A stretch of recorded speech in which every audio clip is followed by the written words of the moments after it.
Cancer. Welcome to the Winds of Jupiter weekly tarot reading. I'll first be doing a 3-card reading, and then I'll be doing a combination card and astrology dice reading. Now, the astrology dice represent the zodiac signs, the planets are lunar nodes, and the houses. And the 3 cards aren't in any particular order like past, present, and future. And you receive strength, the High Priestess, and the 8 of Pentacles.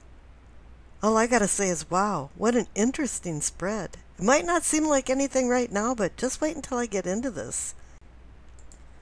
Let's talk about the High Priestess first.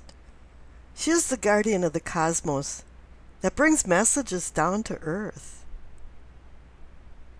Ones that you have to recognize and then interpret. But her messages are so subtle that you have to be very vigilant to even identify them. The crescent moon that's usually in the cards usually indicates there's a reflection from the moon on the current situation. And mysteries and concealments of some sort are being unveiled in more of a psychic, intuitive format. She is the guardian of wisdom, and you have to decipher her code and unravel her mysteries to go deeper into yourself to find the answers. The answers that were probably already there, you just had to find them. Now, the Magician is about the conscious source coming down to earth, and the High Priestess is about connecting with the unconscious source coming down to earth to you. This is about power and using it. The divine source has the ideas, plans, and potential to it. But her presence is warning you that this is not a time for action, but reflection and meditation. Perceiving hidden motives and agendas. And over there you have the Strength card. This card is about power. Both cards are about power and the ability to do something. Actually, the definition of power is to be able to fill in the blank. But in this instance, it's like the Tao concept of wu-wei, non-doing, going with the flow and making things look easy. Here you're using a force without violence. Bring in power, which is essentially the true essence of enlightenment. There's a power that's greater than all of us, coming from the cosmos. And here we're just mere human beings that really need to put our ego in check so we can find our higher selves, and so our higher selves can shine. We want to bring challenges into balance and keep connection with the source at the same time. This isn't considered victory more than mastery over challenges, because this isn't a contest. A challenge is something that's in a contest. But what you're finding is a truth, or many truths. And with the frailty of the flesh and the human being, there's always some type of healing going on. But in this case, it's really dependent on the message that's being relayed from the High Priestess. This is the spiritual world coming down to the physical world and finding equilibrium. You have to understand the source of the earthly problem to be able to even go deeper to understand the source of some spiritual problems or the spiritual message about the problem. It's shedding light on things.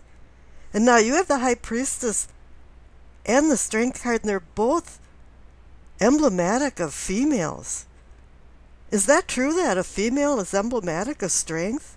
Normally you think of the gladiator instead of a woman pacifying a lion. But she's indicating a connection with the source.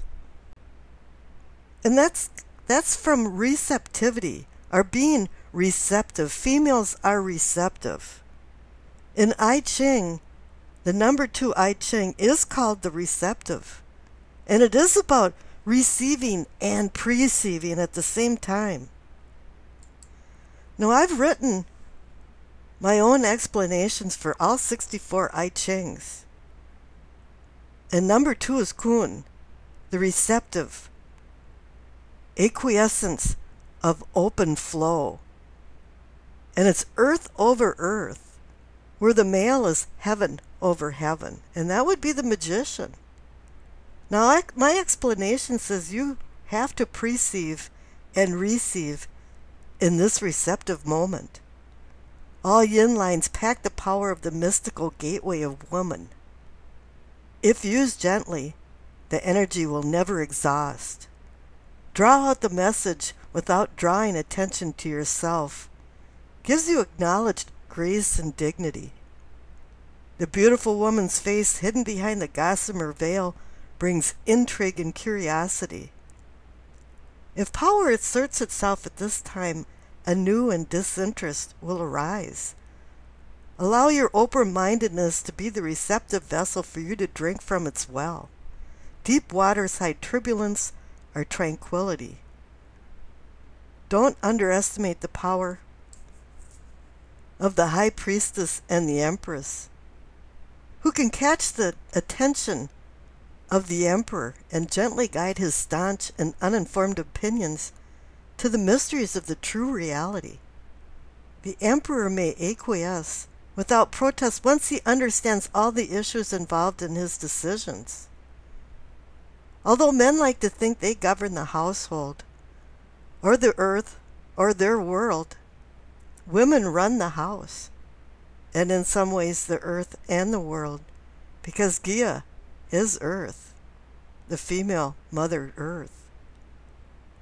A few quiet words spoken at the right time draws more notice than those roared with thunder. Stay gentle and calm. There's another interesting thing going on here, is that the cards 1 through 7, the major arcana cards 1 through 7, are considered the nature of man cards. And the cards from 7 through 14 are considered awakening cards. So the High Priestess is basically about the nature of man. The magician brings the unconscious source down to make the man conscious. And then the High Priestess connects with the unconscious man. And then the Emperor and Empress are about material and earthly. And the Hierophant is then about the structure of society and beliefs. But then again, here you have the Strength card. An awakening? It seems like there's a mirror image going on, because the Strength card really is more about physical and earthly. And the High Priestess would be more about awakening than earthly. Life is mirror images.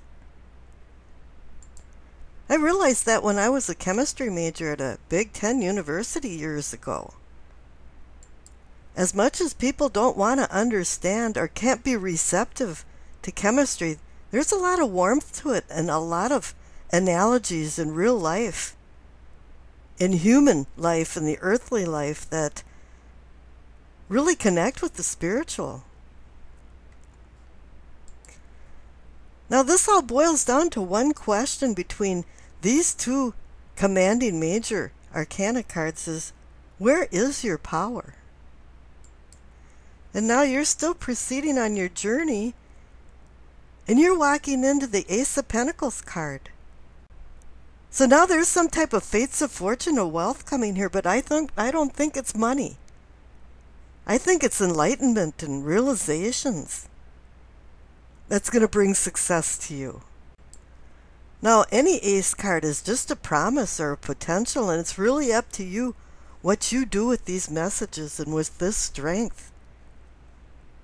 But a pentacle in itself is a talisman of protective powers. And now you come back to the question of, Where is your power, and how are you going to use it on the earthly level? Now, this is some pretty heavy stuff going on here. And there's going to be more of an earthly side to things with the roll of the dice, because you receive Pisces, the sun in the 5th house. Pisces is about karma and the unconscious self, so that can connect to the High Priestess. And the sun is the reflection of your ego and personality and how you shine to the world. And the 5th house is about expression, self-expression, fun, children. Now the sun in Pisces has you quite adaptable and psychically in tune with the High Priestess. But there's going to be some volatile feelings or hypersensitivity that may cause some indecision. And this is the question of, where's your power? From these dice, it's saying that all you want to do is help and serve. But you also expect some type of reciprocation. And this is the earthly side, because we have a hard time doing without desire. And if there's no reciprocation, you're going to be disappointed. And the same thing with love, too. If there isn't reciprocation, you're going to be disappointed and disillusioned. Your little reality bubble's going to kind of pop. But I think the magic wild card here is strength to help you along. I think there's going to be a little clash between personality and spirit.